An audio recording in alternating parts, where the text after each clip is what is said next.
নমস্কাৰ। উপনিৰ্বাচনক লৈ কি চলি আছে অসমত? 5টাকে সমষ্টিত মতদান হ'ব 13 তাৰিখে। 13 নৱেম্বৰ তাৰিখে হ'বলগীয়া মতদানৰ আগতে নিৰ্বাচনী প্ৰচাৰত নামি পৰিছে বিভিন্ন ৰাজনৈতিক তাৰকাসমূহ। আজি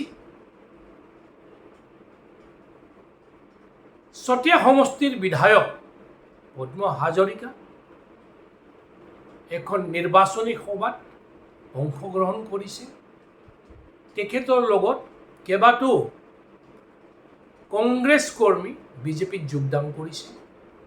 তেওঁ প্ৰাক্তন মুখ্যমন্ত্ৰী স্বৰ্গীয় তৰুণ গগৈ ডাঙৰীয়াক উদ্দেশ্য কৰি কিছুমান অভিযোগ আনিছে।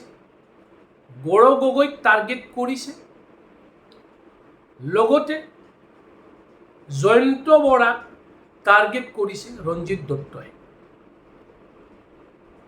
ইয়াৰ আগতে গৌৰৱ গগৈয়ে নিজৰ কেণ্ডিডেট দিবলৈ সন্মিলিত মৰ্চাৰ বিৰোধিতা কৰি সন্মিলিত মৰ্চাক থানবান কৰি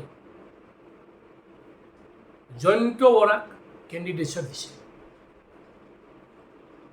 গৌৰৱ গগৈয়ে নিজে বাহৰ পাতি লৈছে, নিজে জয়ন্ত বৰাক জয়ী কৰি আনিবলৈ প্ৰয়ত্ন কৰি আছে। তেওঁ বিহালীৰ উপনিৰ্বাচনক হিমন্ত বিশ্ব শৰ্মা ভাৰ্চেছ গৌৰৱ গগৈ বনাবলৈ চেষ্টা কৰিছে। কিন্তু ইয়াত এটা কথা দেখা দিছে যে মুখ্যমন্ত্ৰী হিমন্ত বিশ্ব শৰ্মাই এইবাৰ গৌৰৱ গগৈক পাত্তাই দিয়া নাই।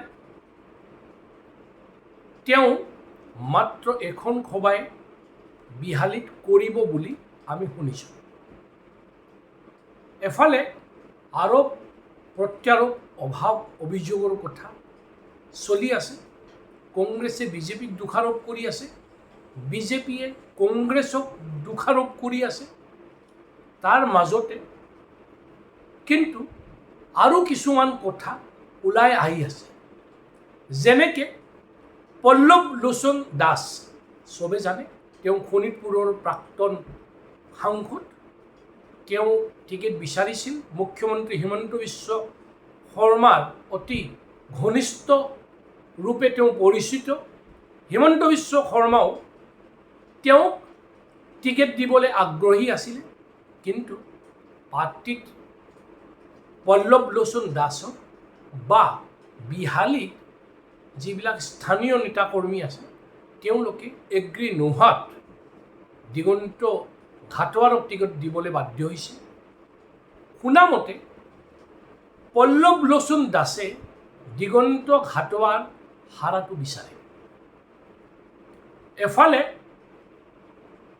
কংগ্ৰেছৰ লগত অপজিশ্যন এলায়েন্স আছিলে সন্মিলিত মৰ্চা, য'ত ৰাইজৰ দল, অসম জাতীয় পৰিষদক ধৰি অন্যান্য দল সংগঠন আছিলে। তেওঁলোকে কংগ্ৰেছ প্ৰাৰ্থী জয়ন্ত বৰা হাৰাটো বিচাৰে। বিজেপিত ভিতৰ ঘাট চলি আছে। শুনামতে কিছুমান নেতাই দেখাত দিগন্ত ঘাটোৱাৰৰ প্ৰচাৰ কৰি আছে, কিন্তু তেওঁলোকে দিগন্ত ঘাটোৱাৰ হাৰাটো বিচাৰে। এতিয়া কি হ'ব বিহালীত? কোনে বিহালীত খেক হাই মাৰিব?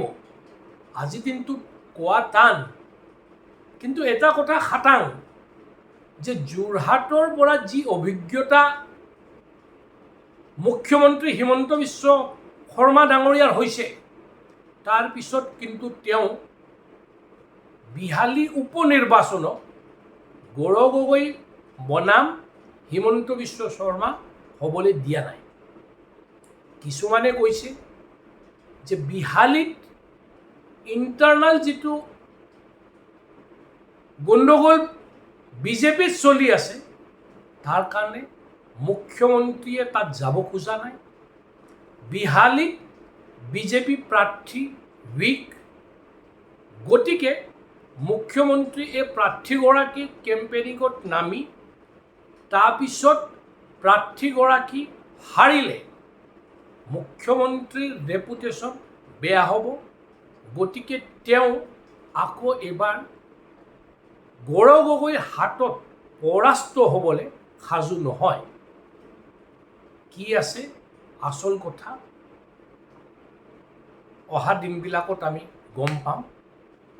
কিন্তু বিহালীত আকৰ্ষণীয় যুঁজ হৈছে। যেনেকৈ বঙাইগাঁৱত চবে ফণী ফুকন চৌধুৰী ডাঙৰীয়াৰ পত্নীক ৰাবৰি দেৱী বুলি চিনাকি দি আছে বা তেওঁক অসমৰ ৰাবৰি দেৱী বুলি কৈ আছে।